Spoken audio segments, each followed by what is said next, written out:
Hello everyone! In this video, I'll show you how to add extra baggage on Malaysia Airlines.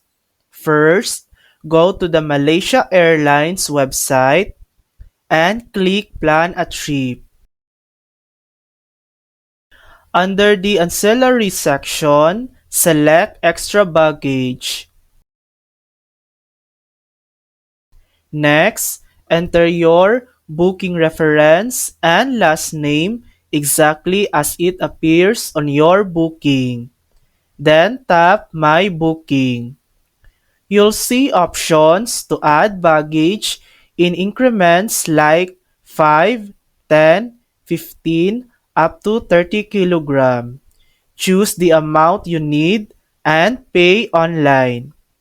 Doing this online gives you a 20% discount compared to paying at the airport.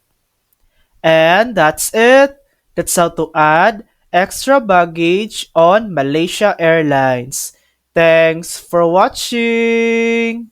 If this video helped you, please like and subscribe for more helpful tutorials.